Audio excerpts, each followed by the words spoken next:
I'm looking like, huh?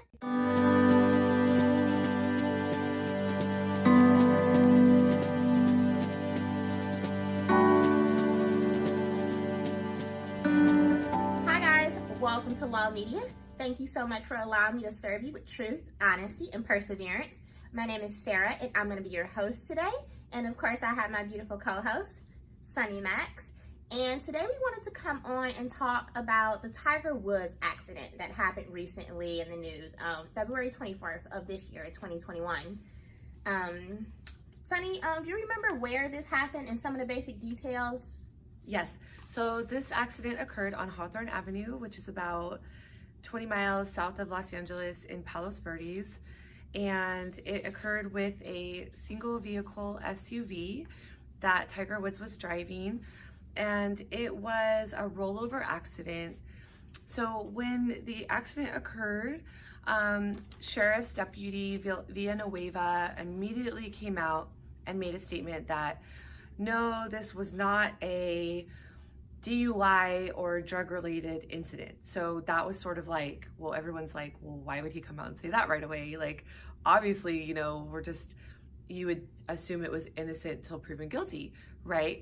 He said, no, this was just like a pure accidental incident. He just rolled his car going down a hill. Also, this downward hill is known as an area that a lot of accidents occur. Definitely. And I just want to follow up with that area. It's Hawthorne Street and the Palos Verdes area.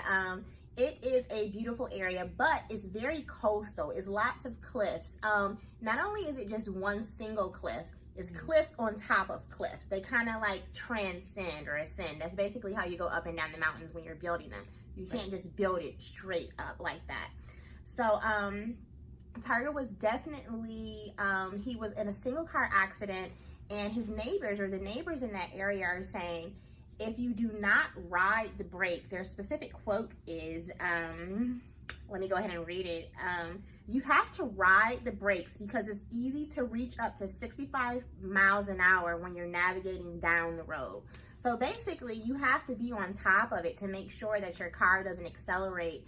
A lot of times when you're just driving regularly and you're driving downhill, of course you have to, you know, make sure you put your foot on the brake. So if you're hitting curves, no matter how used to them you are, you do want to make sure you're putting on your brakes or braking. And they're also saying that speed was possibly a factor in this. And following up what Sunny said, there is no evidence of impairment. There is no evidence of Mr. Woods being under the influence. So, of course, he's a celebrity. So, you know, when we hear celebrity, we think drinking, partying, you know, doing what they do. But here, yes, he is a celebrity, but there was no evidence of any type of alcoholic beverages or any type of impairment in the vehicle from what they initially saw. Also, Tiger Woods does have a history, and we're not going to say of opioid use, but he has a long history of the type of injuries and having he's had a ton of surgeries, and a lot of athletes that do develop opioid addictions, drug use, it always stems from these type of accidents. What kind did he have, like in 2014? It looks like he had a back accident. Yeah, so a back surgery. So yeah, he had a 2014 back surgery, another back surgery to remove a disc fragment in 2015 and 2017 spinal fusion surgery, and a 2020 back surgery for pressure on his spine. And then he also, I think he just recently had one right like 5 weeks prior to this rollover, which was a discectomy surgery, which we're very familiar with in the personal injury field. So so obviously, like, his doctor had cleared him to be like going and playing golf and driving, obviously, but still, like, it's up to the patient whether or not they're feeling good enough to be driving. But I mean, obviously, like, painkillers are part of the recovery. And that actually, that brings me to a point. So of course, when you hear about an accident, okay, well, how can we benefit the people that are injured. In this case, because it was a single accident, Tiger Woods is the only person that's injured. So the way insurance works is not, you can't basically sue your own insurance company if you are the person that's negligent. Of course, insurance is to take care of your bills, to make sure that you're put whole. That you're being put whole, but you can't recover punitive damages from your own negligence. So even if Tiger Woods were to say, you know what, the doctors put me on these painkillers, they need to pay me money, it's more likely than not that if he was impaired or if he was using opioids, for one, you can't recover from your own negligence from your insurance company. And for two, his doctors, more likely than not, gave him directions, told him like, hey, you're on these pain meds for your back, you've been on them for a while, maybe you're used to them, you still should not be driving. So I don't see an area where he can recover. Probably not. Sorry, Mr. Woods, but I also want to go ahead and say the sheriff's office, they're saying there's no evidence found of him being impaired. So let's go ahead. And I also just want to add before we go, even my suspicion is, even if there was evidence of him being impaired with any kind of prescription drugs, I have a suspicion that it may not be released to the public. But that's just my opinion. He may, maybe he ingested it. Like celebrity privilege. Yeah, I don't know a ton about opioids, but I thought you can drug test somebody from opioids, but maybe... It's blood.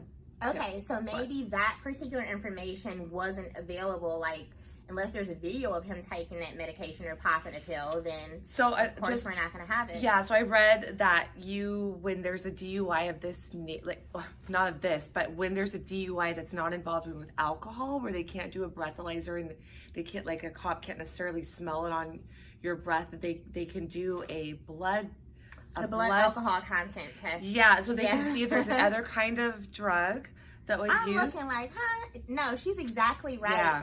And there in some states, well, we're not even going to talk about if you can refuse it, but I'm such a negative Nancy, but I always think that like everybody's like out there on prescription drugs, but some people are. Some people are. You just never know. You just want to be safe. So that is what we think happened. We basically, not what we think happened. From the facts that we have so far, it doesn't seem like he was impaired. If he was, it hasn't been released. Like Sunny said, we're going to have to test his blood.